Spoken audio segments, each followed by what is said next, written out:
भाजपा के नेताओं के भाषण सुनते होंगे, गांधी उनके मुताबिक तो 70 सालों में कुछ हुआ ही नहीं। ये अलग बात है कि सब पढ़े लिखे हैं, कहाँ पढ़े हैं भाई?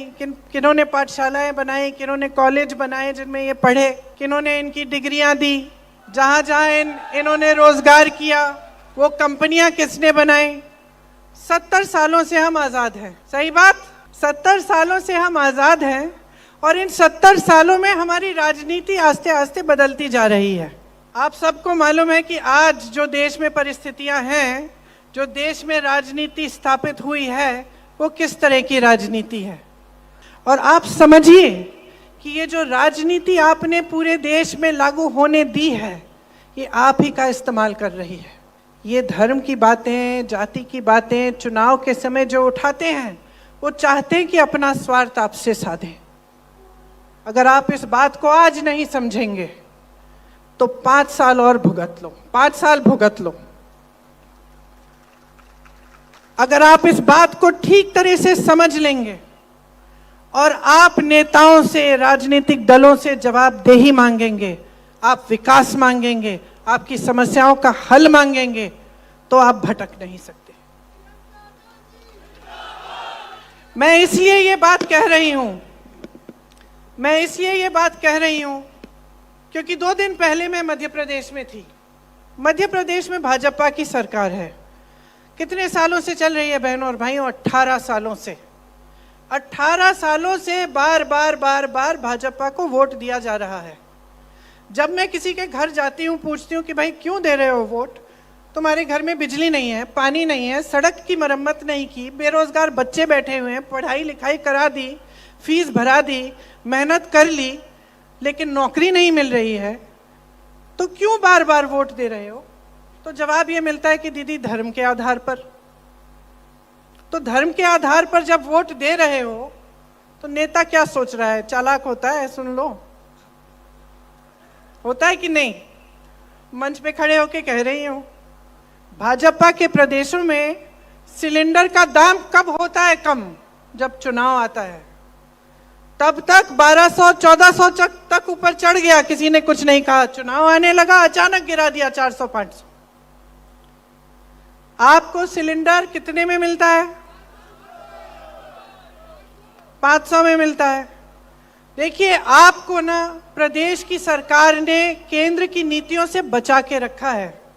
आपने कभी इस देश के इतिहास में ऐसी बात सुनी है कि महंगाई राहत कैंप लगा रही है प्रदेश सरकार और महंगाई बढ़ा रही है केंद्र की सरकार? कभी सुनी है ये बात?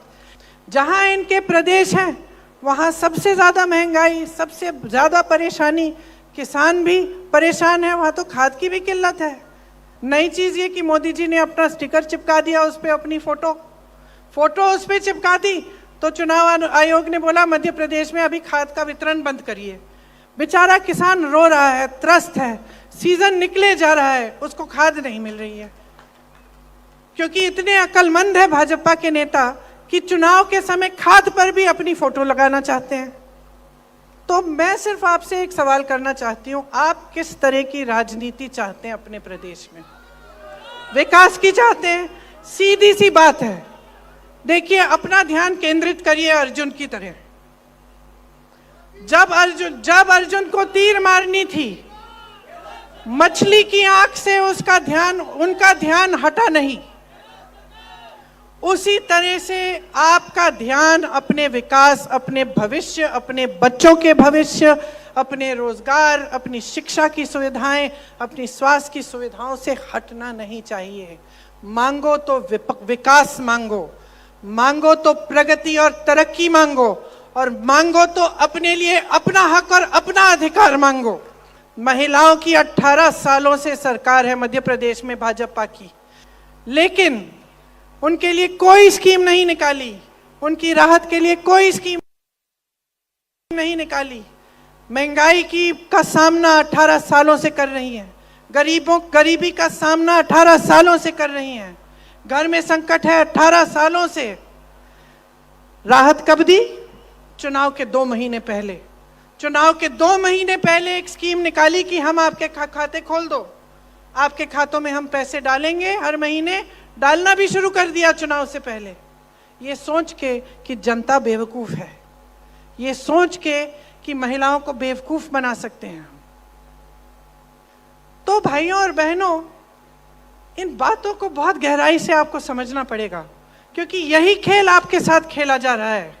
तो आप अपने अनुभव पर जाओ, अपने विवेक पर जाओ, लेकिन एकदम आंखें खोल के अपना वोट डालो। आज भाजपा, राजस्थान की जो भाजपा है, एकदम बिखरी हुई है। मोदी जी इतना दौरा कर रहे हैं, इतने भाषण देते हैं, कहाँ कहाँ की बातें करते हैं, विकास की तो नहीं करते। आपको कभी ये मिसाल नहीं देंगे कि मध्य प्रदेश में देखो हमने कितना काम किया। मैं यहाँ खड़ी होकर दे सकती हूँ, मैं कह सकती हूँ कि अपने प्रदेश में कितना हुआ है, छत्तीसगढ़ में क्या हुआ है, राजस्थान में कितना हो रहा है।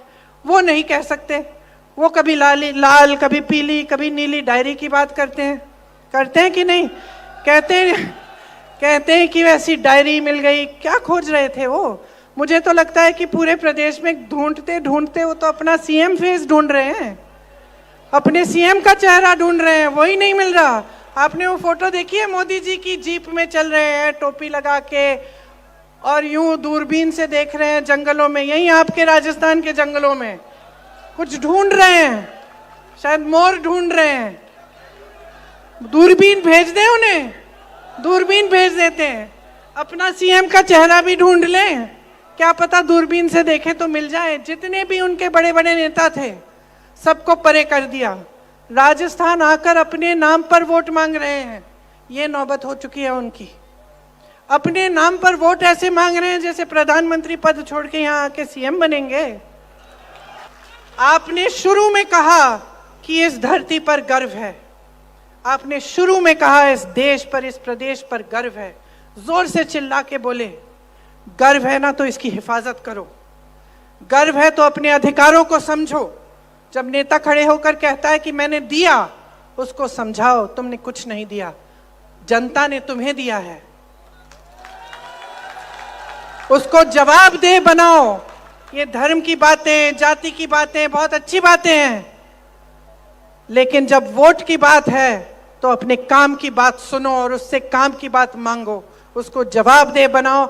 और अगर वो आपके लिए काम नहीं करता और आपको लगता है कि इसने विश्वासघात किया है, तो बदल डालो। आज जो केंद्र की सरकार है, आपकी संपत्ति छीन कर बड़े बड़े उद्योगपतियों को दे रही है। चाहे आपकी बड़ी बड़ी कंपनियां हो, चाहे बंदरगाह हो, चाहे हवाई अड्डे हो। आज किसान 27 रुपए कमाता है एक दिन में, और अडानी जी 16,000 करोड़ रुपए कमाते हैं।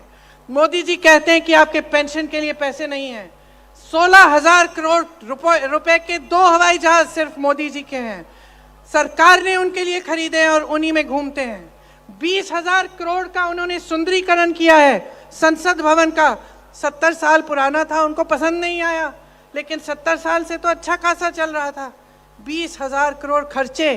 तो ये सरकार, छोटे जो उद्योगपति हैं, छोटे जो कारोबार चलाते हैं, ये दुकानदार हैं जो मेहनत करते हैं ईमानदारी से दिन रात, उन पे क्या, उनको क्या मिला? जीएसटी मिली, नोटबंदी मिली।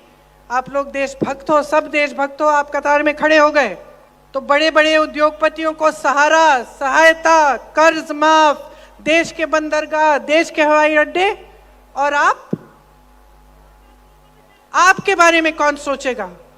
देखिए, ये महाराणा प्रताप जी की धरती है।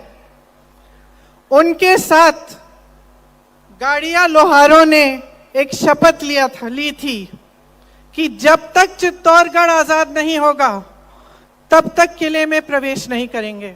मालूम है आपको ये कहानी? तो प्रवेश कब किया इन्होंने, कौन बताएगा?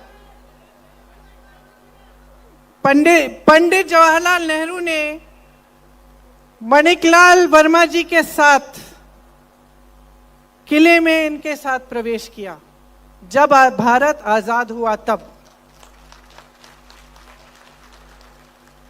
तो ये जो आपकी परंपराएं हैं, किसी ने शपथ लिया कि किले में कभी नहीं जाएंगे, एक पूरे कौम ने, जब तक आजादी नहीं होगी। महाराणा प्रताप जैसी शख्सियत जो लड़े अपने देश के लिए, अपने प्रदेश के लिए। आपके पूर्वजों ने आजादी की लड़ाई लड़ी, हमारे पूर्वजों ने आजादी की लड़ाई लड़ी। किस लिए लड़ी, कौन बताएगा? किस लिए लड़ी? अपने लिए लड़ी, देशवासियों के लिए लड़ी, देशवासियों की आजादी के लिए लड़ी। गांधी जी क्या कहते थे? गांधी जी कहते थे कि तब तक ये देश पूरी तरह से आजाद नहीं होगा जब तक ग्राम स्वराज नहीं होगा। ग्राम स्वराज का मतलब है जब तक गांव मजबूत नहीं होगा, जब तक गांव सशक्त नहीं होगा, जब तक एक एक देशवासी को सशक्त नहीं करेंगे, गांव से लेकर शहर तक हर जगह सबको आजादी में का एहसास होना चाहिए और सब सशक्त होने चाहिए। तो आप सबको बहुत बहुत शुभकामनाएं और बहुत बहुत धन्यवाद कि आपने मेरा इंतजार किया, ध्यान से मेरी बातों को सुना। एक बार मेरे